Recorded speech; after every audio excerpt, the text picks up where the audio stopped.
PS2 mod chips are notoriously fiddly to install. Check out this one I found in one of my PS2s. Mum's Spaghetti. If you can't be bothered with that or don't have the skills in the first place, thankfully there's a much easier solution for the PlayStation 2. This may just look like a common generic PS2 memory card, but it's more than it seems. Hold on, let me fix that.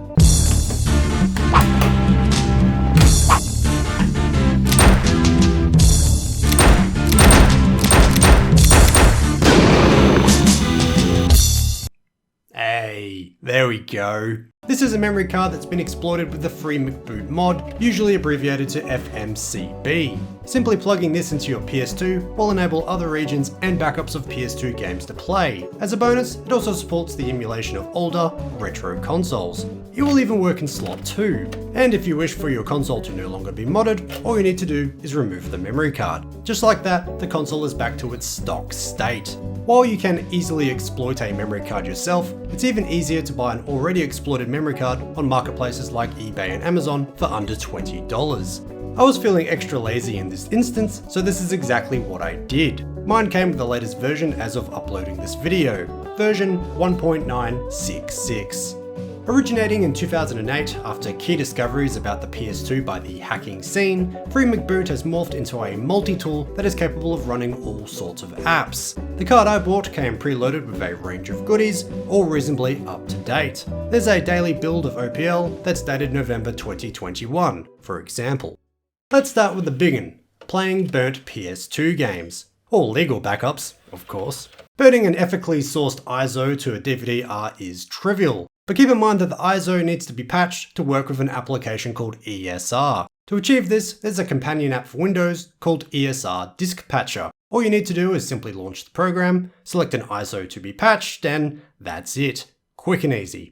I successfully burnt games at 8x speed using verbatim disks with IMG burn.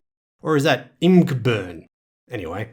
I did, however, run into an issue that you may or may not also run into. While my already hard-modded PS2 ran the burnt discs fine, using Free McBoot, the PS2 would redirect to the default menu with the error message, DVD player is not set up.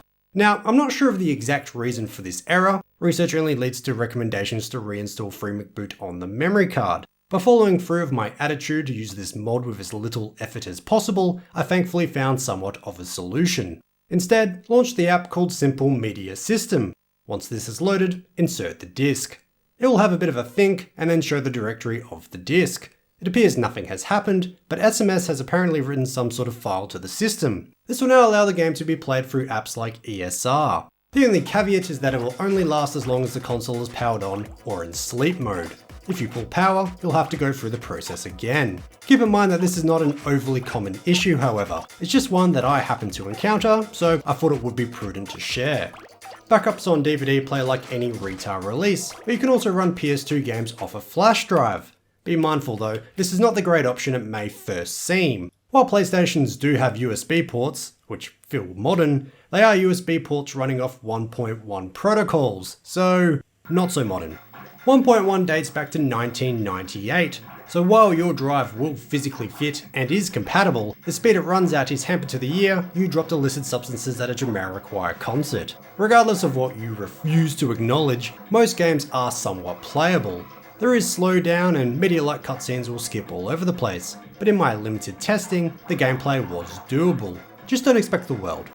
To achieve this, you need a standard flash drive formatted to FAT32. Create two folders, one named CD and the other DVD. Copy relevant patched ISOs to the folder of whatever type of game the ISO is. Most are DVDs, but a handful were indeed released on CD. Lists of said games can be easily Googled.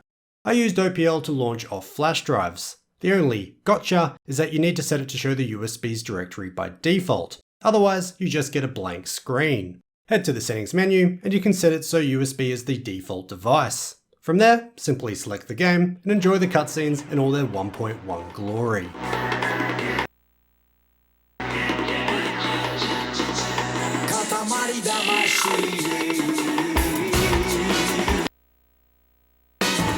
PS2 isn't the only option you can run off USB, however. While running burnt PS1 games seems to be a bit of an issue, there is an app called PS2 PSXE that will run Q files. These don't need to be in any special file structure like with PS2 ISOs. The flash drive will appear as mass0 in the directory, and you can navigate the drive as you see fit. You will need a PS1 BIOS file on your flash drive and direct the settings menu to it, however.